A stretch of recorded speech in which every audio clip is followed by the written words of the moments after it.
You pick up someone who's bleeding on the street and you take him to the hospital, and the way things work or they don't work, nobody cares.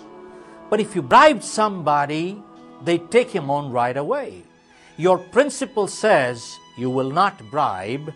Question is, would you let him bleed to death or would you bribe? I would bribe anytime. Legally, I just became a criminal. I just broke the law. But ethically, I just saved a life, didn't I? Am I a partner in crime or am I a victim of crime? I feel very strongly that 99.9% of India is not partners in crime. They're honest. They have become victims of crime. When people in positions of power oppress the innocent, that is called organized crime.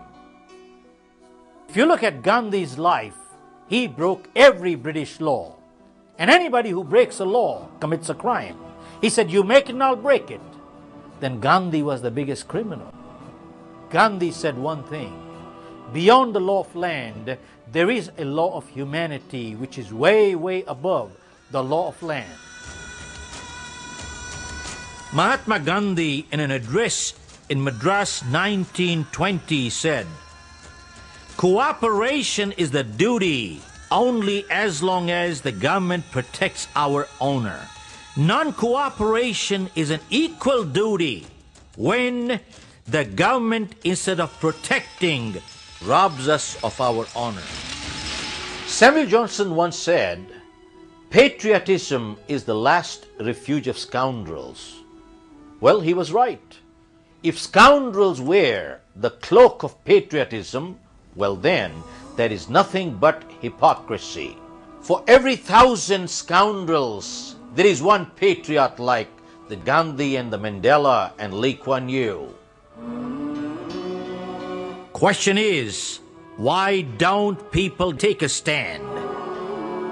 Because it is inconvenient. So long as citizens prefer convenience to conviction, that country always goes downhill. People are suffering today not because they are helpless, but they don't want to fight their own battles for their own integrity. They want the neighbors to fight for them. Opportunists say, whatever little bit I can do, I shall do. That is no commitment, only lip service. There is a world of a difference between preferences and convictions in life. Preferences are negotiable, convictions are not. And under pressure, preferences always become weak, whereas convictions become stronger always. Whereas concerned citizens always say, whatever the nation takes to do, that's what I will do. There is another breed of seasonal patriots. To the seasonal patriots, patriotism is a matter of convenience. Weak people can never be sincere, and cowards can never practice morality. If every soldier said, I have a family, I have other obligations, I'm only one person, would we have freedom? Are those orphans who sacrifice for the nation?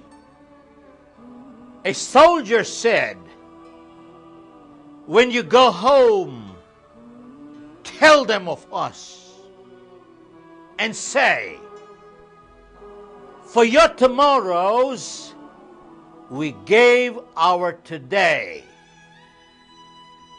Isn't it interesting that for selfish reasons, a traitor has no limits? They can go to any extent.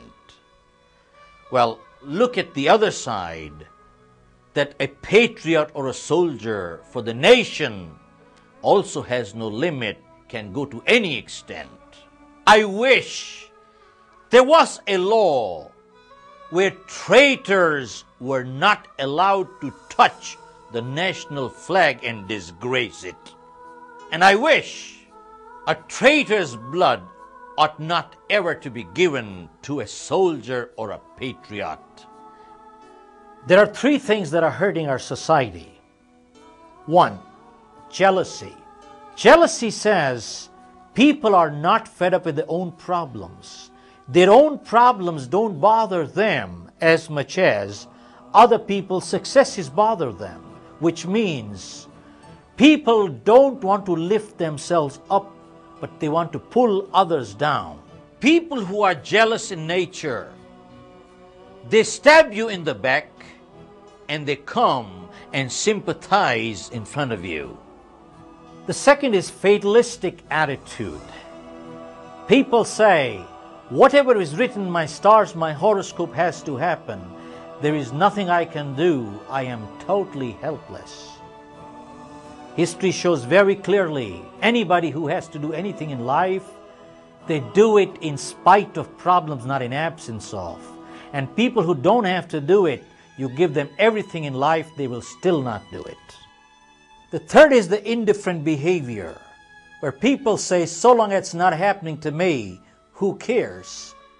All three behavior patterns come from an inferiority complex. Folks, many times you hear anger is a weakness. And if you go through history, no change ever took place till somebody got angry. When the Britishers threw Mahatma Gandhi out of the compartment and he was lying on the platform, he got so angry that day. He said, you threw me out of this compartment, watch, I'll throw you out of this country. What did he do? He converted his anger into a resolution. His greatest weakness in life became his greatest strength. And folks, isn't it time that every concerned citizen got angry against injustice and corruption today? It's never the activity of rascals that destroys a society, but always the inactivity of the good people that does it. What a paradox! If they were really good, would they be inactive? And if injustice is happening to your neighbor and you can sleep, wait for your turn, you are next. Many times we hear people saying, I want to stay away from politics because politics is a dirty game. Well, my answer is, there is no dirty game. There are only dirty players. That's all. The air we breathe is the result of politics. The water we drink is the result of politics. The medicine we eat is the result of politics. The education our kids get is the result of politics. By not getting involved, you are already involved. All forms of philanthropy are worthy of respect. While many philanthropic organizations provide free ambulance services to heart attack victims, but what about those who are giving heart attacks to others? Organizations set blood donation camps. What about blood suckers? If we want to see a better India, we need to do three things. Every citizen must become a soldier for the nation. A soldier